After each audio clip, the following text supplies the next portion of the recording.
Well,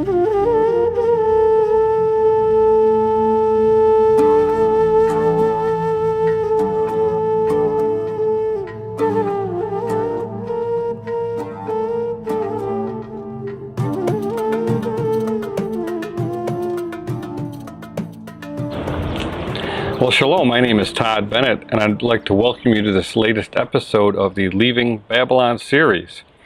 I'm in Jerusalem, Israel right now for Sukkot, and thought it would be very fitting to come out of the studio and finish this series in the covenant land. Now, in the last episode, we talked about the importance of the land in the covenant renewed by Yeshua the Messiah. And many in Christianity perceive the Abrahamic land covenant as something exclusively for the Jews because they fail to understand that Messiah was actually renewing the land covenant made with Abram. Indeed, that was the covenant that Yeshua exclusively entered into with Abram while Abram was in an uncircumcised condition and placed in a deep sleep, likened to when Adam was in a deep sleep and Eve, Hava, was brought out of him. So anyone who believes in and follows Yeshua should be very interested in this land because it belongs to Yeshua the Messiah.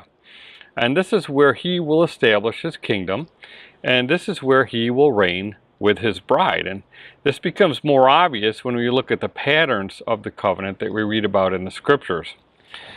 While Abram was in Babylon, he was given a promise, and he initially believed and crossed over, and his belief was proven and perfected by his actions. He obeyed the voice of Yahuwah. Now notice the similarity of following Yeshua. We believe and we are immersed. We pass through the waters and we become Hebrews. And of course, this is the same journey that we are on. We follow the steps of Abram. It's the journey of a Hebrew. And Abram had to leave Babylon at the Euphrates River, which was east of the promised land. And when he crossed over and then entered into the promised land, he went to Shechem and he built an altar there. He then camped near Bethel and built an altar there. But then he went south and went into Egypt during the time of a famine. While in Egypt, Pharaoh was plagued, Abram was enriched, and he left from that Nile region and returned from the west with Hagar, which literally means Hagar, the stranger. And it was only after this journey from the east, from the Euphrates, and then from the west, the Nile, that he returned to the land and met with the king of Salem, Melchizedek. And we read about that in Genesis 14:18 through 40. Then Melchizedek, king of Salem, brought out bread and wine. He was the priest of El Most High. And he blessed him and said, "Blessed be Abram of El Most High, possessor of heaven and earth. And blessed be El Most High, who has delivered your enemies into your hand." And he gave him a tithe of all. So after tithing to Melchizedek, we then read about Abram entering into that blood covenant with Yah. And we already talked about this covenant of 8 pieces and how Yeshua was the only one who passed through the blood. Thus, he bore the penalty for that covenant being broken. Now we know that the land grant in that covenant spanned from the Nile to the Euphrates, from Egypt to Assyria. And we read about that in Genesis 15:18 through 20. "To your descendants I have given this land from the river of Egypt to the great river, the river Euphrates. The Kenites, the Kenizzites, the Cadmonites, the Hittites, the Perizzites, the Rephaim, the Amorites, the Canaanites, the Girgashites, and the Jebusites." So this was a very large swath of land, much larger than the modern state of Israel, or even ancient Israel for that matter. And this land is intimately associated with the Messiah. And there will be a future time when he fills it all. And we read about that in Isaiah 11:10 through 16. "And in that day there shall be a root of Jesse, who shall stand as a banner to the people. For the Gentiles shall seek him, and his resting place shall be glorious. It shall come to pass in that day that Adonai shall set his hand again the second time, to recover the remnant of his people who are left, from Assyria to Egypt, from Pathros and Cush, from Elam to Shinar, from Hamath and the islands of the sea. He will set up a banner for the nations and will assemble the outcasts of Yisrael and gather together the dispersed of Judah from the four corners of the earth. Also, the envy of Ephraim shall depart, and the adversaries of Judah shall be cut off. Ephraim shall not envy Judah, and Judah shall not harass Ephraim. But they shall fly down upon the shoulder of the Philistines towards the west. Together they shall plunder the people of the east. They shall lay their hand on Edom and Moab, and the people of Ammon shall obey them. Yahweh will utterly destroy the tongue of the sea of Egypt. With his mighty wind he will shake his fist over the river, and strike it in the seven streams, and make men cross over dry shod. There will be a highway for the remnant of his people who will be left from Assyria, and it was as it was for Israel in the day that he came up from the land of Egypt. Now, this is the great regathering that we discussed previously, when Adonai shall set his hand again the second time and gather his people from the four corners of the earth, the entire planet. Now notice the highway from Assyria. We also read that highway spanning the entire covenant land in Isaiah 19. It's beginning at 23. It says, "In that day there will be a highway from Egypt to Assyria, and the Assyrian will come into Egypt, and the Egyptian into Assyria, and the Egyptians will serve with the Assyrians.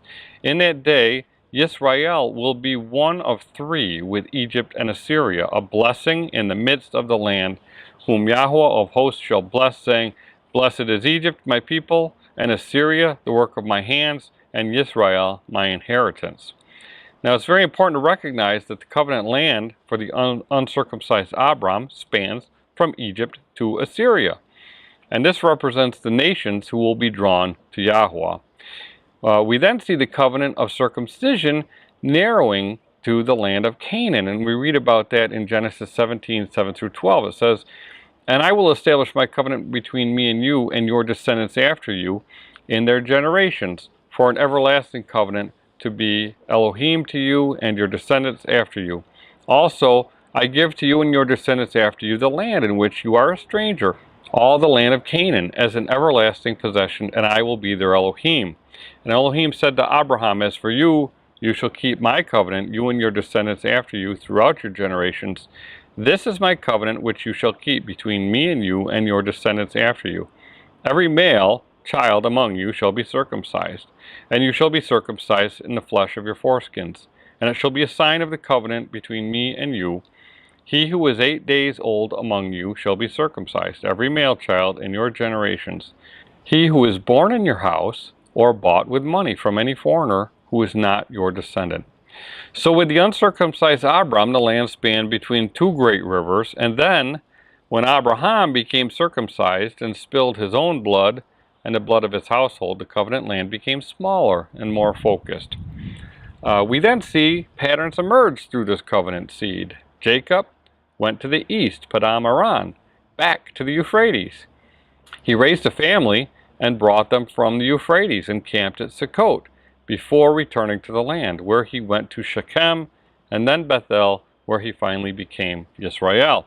Later, the descendants of Yisrael moved west into Egypt at the Nile River.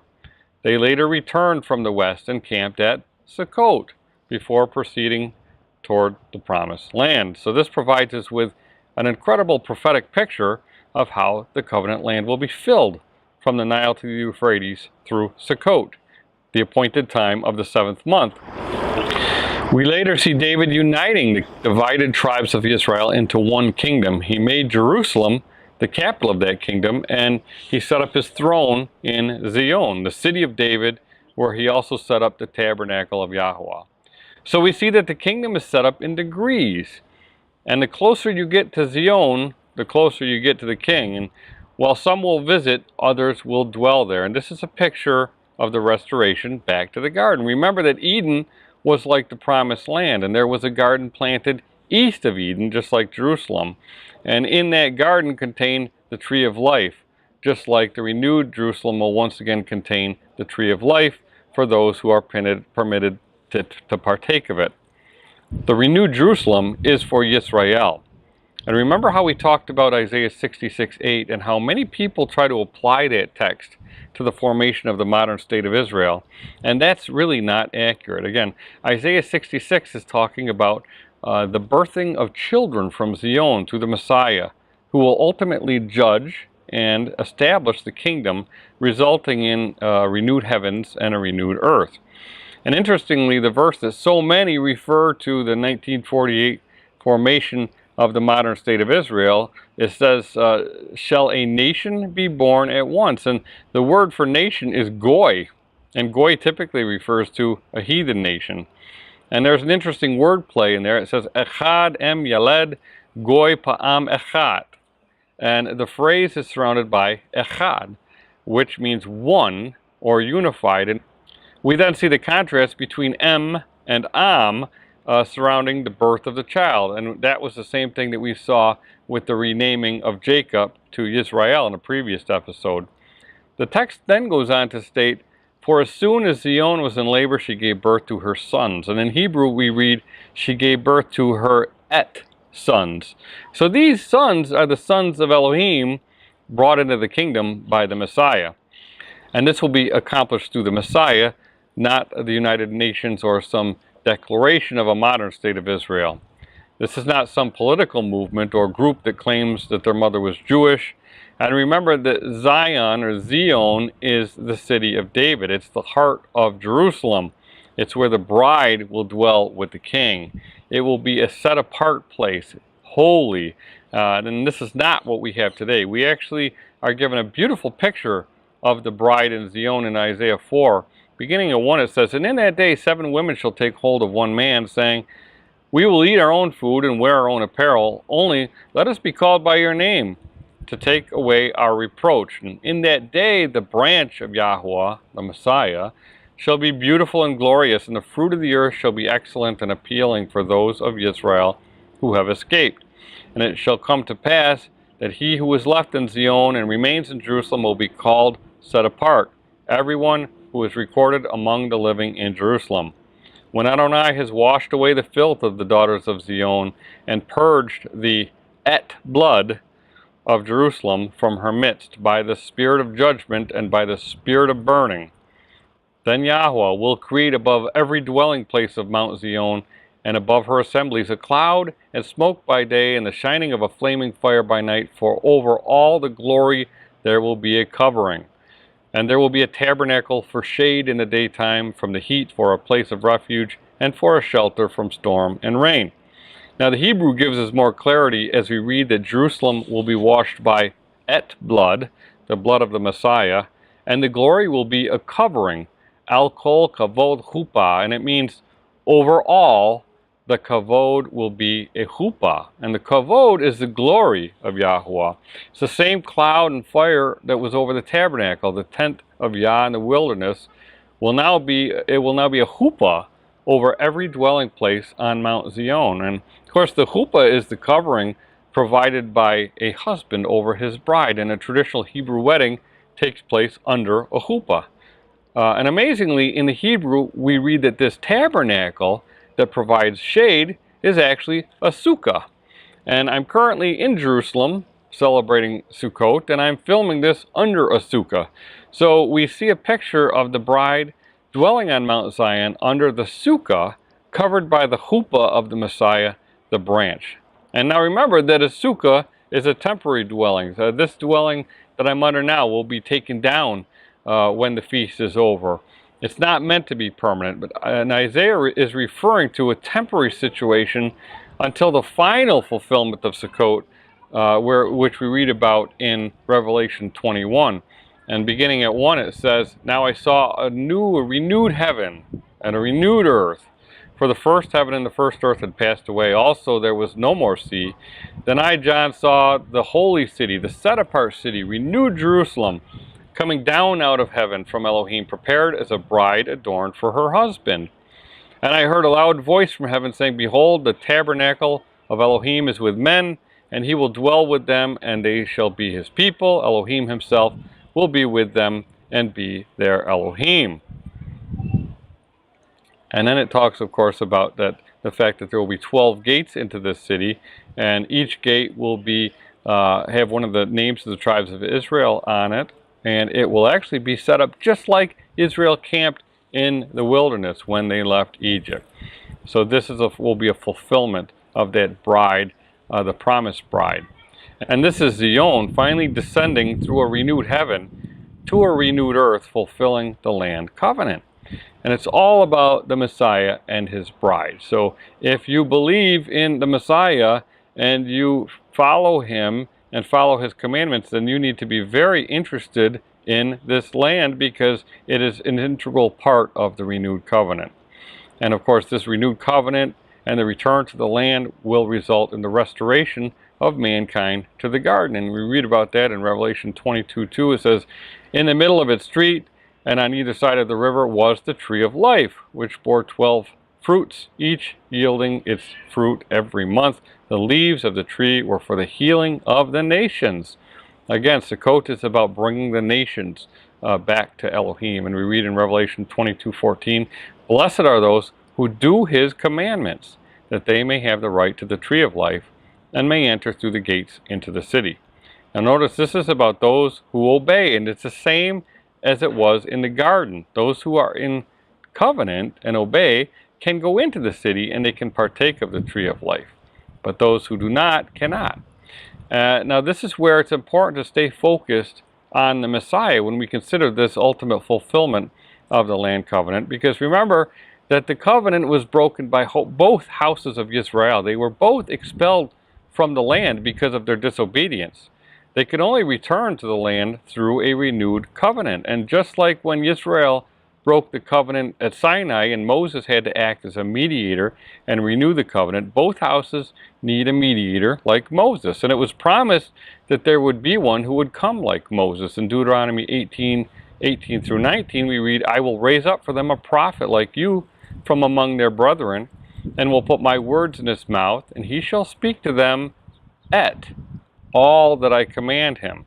And it shall be that whoever will not hear my words, which he speaks in my name, I will require it from him." So this prophet like Moses that was promised is Yeshua, the Aleph Tah, that spoke all the words. And like Moses, he renewed the covenant as promised by Jeremiah 31 for the house of Israel and the house of Judah. So if you want to be in the covenant, in the house, in the kingdom, then you need to pass through the door covered by the blood of the Lamb, the blood of Yeshua.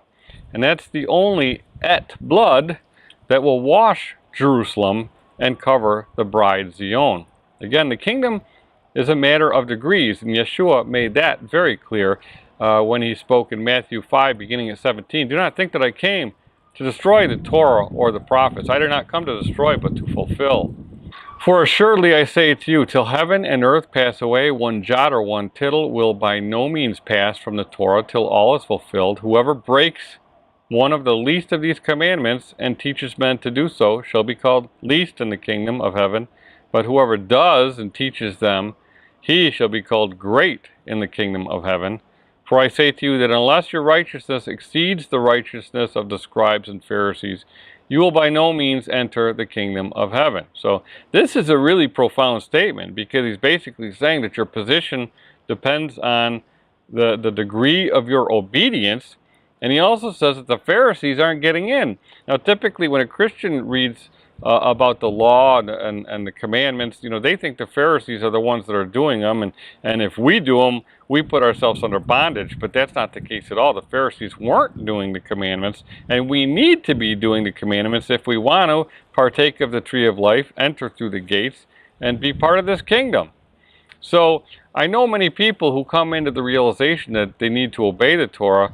They often look to Rabbinic Judaism and they think, well, they've been doing this so long. Let me see how they do it and learn from them. And that's a grave mistake, because Yeshua said they're not getting into the kingdom. And your righteousness must exceed theirs if you want to get in.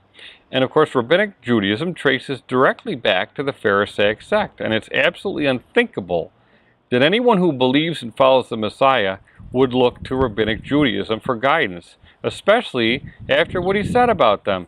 Just alone in Matthew 23, beginning at 2, he said, "The scribes and the Pharisees sit in Moses' seat. Therefore, whatever they tell you to observe, that observe and do. But do not do according to their works, for they say, and they do not do. For they bind heavy burdens hard to bear and lay them on men's shoulders. But they themselves will not move them with one of their fingers. but all their works they do to be seen by men. They make their phylacteries broad and enlarge the borders of their garments. They love the best places at feasts, the best seats in the synagogues, greetings in the marketplace, and to be called by men, Rabbi, Rabbi. But you do not be called Rabbi, for one is your teacher, the Messiah, and you are all brethren. In other words, when they sit in Moses' seat and read the Torah, go ahead and obey the Torah, but don't do what they do, because they add to and they take away from the Torah. So they're not the example. You don't want to be learning from them. Go ahead and listen to Moses and obey the Torah, but don't listen to the Pharisees. He went on to state in Matthew 23:13, "But woe to you, scribes and Pharisees, hypocrites, for you shut up the kingdom of heaven against men, for you neither go in yourselves, nor do you allow those who are entering to go in." And that's exactly what Rabbinic Judaism is doing to people from the lost tribes now, trying to return to the Torah. They tell people, you can't obey the Torah unless you're Jewish. And of course, we've already talked about that. That's an absolute lie. And that's straight from hell, because they're basically telling people, you can't get into the covenant. And this is exactly what the Pharisees were doing. They were shutting up the kingdom and turning people away who were actually looking to get into the kingdom and to obey. And again, Yeshua told them, "For you neither go in yourselves." Again, they're not getting into the kingdom. So they're standing outside the kingdom, and they're prohibiting people from getting in by not allowing them to obey the Torah and by directing them away. So he called them fools, hypocrites, blind guides. And in verse 27 through 28, he said, "For you are like whitewashed tombs, which appear beautiful outwardly, but inside are full of dead men's bones and all uncleanness. Even so, you also outwardly appear righteous to men, but inside you are full of hypocrisy and lawlessness." And in verse 33, he called them serpents, brood vipers. How can you escape the condemnation of hell? And so one of their major problems is that while they appear to obey the Torah, they really don't obey the Torah. They've created their own oral Torah by adding to and taking away from the Torah, and this is expressly forbidden. And they followed their traditions, and by doing so, they transgressed the commandments. And that's why Yeshua asked in Matthew 15:3, "Why do you also transgress the commandment of Elohim? Because your tradition." And he went on in another example in Mark 7, beginning at 6, to explain to us exactly what the situation is. He said to them, "Well did Isaiah prophesy of you hypocrites, as it is written, 'These peoples honor me with their lips, but their heart is far from me. And in vain they worship me, teaching as doctrines the commandments of men. For laying aside the commandment of Elohim, you hold the tradition of men, the washing of pitchers and cups, and many other such things you do.' And he said to them, 'All too well, you reject the commandment of Elohim, that you may keep your tradition.'" And that's the problem. And this described the Pharisees in the times of Yeshua, and it describes the religion of Rabbinic Judaism to this day. And those in Judaism must repent and leave their Babylonian man-made religion and traditions, just as we do. They're not part of some special select class of chosen people who are exempt from the renewed covenant. They too need the Messiah, and they need the renewal of the covenant that the Messiah brought to us. Therefore, we should not be looking to Judaism for guidance. He said, "One is your teacher, the Messiah, and you are all brethren." So, if you claim to believe in Yeshua, then you need to heed his words and look to him for guidance. He's the covenant. He's the door. He's the gate. He's the way back into the garden where we find communion with the Father. And he meant it when he said in John 14:6, "I am the way, the truth, and the life. No man comes to the Father except through me." So you only come into the kingdom through the Messiah, but not everyone in the kingdom is the bride. And remember the parable of the 10 virgins in Matthew 25. All desired to go to the wedding, but only 5 were wise. They were the ones with oil in their lamps, ready for when the bridegroom came. Once they went in, the door was shut. So not everyone will dwell in Jerusalem or Zion. Not everyone will have the deep intimacy and relationship as those in Zion. And this is important to understand as we consider entering the kingdom and dwelling with Elohim. where will you be in the kingdom? And only when we understand these concepts can we fully understand the covenant that leads us into the kingdom and the fulfillment of the covenant as provided through the prophets. And many fail to understand the prophecies contained in the scriptures because they don't understand their proper context within the overall plan of Elohim. The covenant is the process of restoring not only the relationship with mankind, but it's also the process of restoring the planet and establishing the kingdom through a wedding. So in the next episode, we'll further examine prophecy and some of the issues that have brought about confusion regarding the expectations of the end of the age, which is all about the fulfillment of the covenant. Until next time, my name is Todd Bennett. Shalom.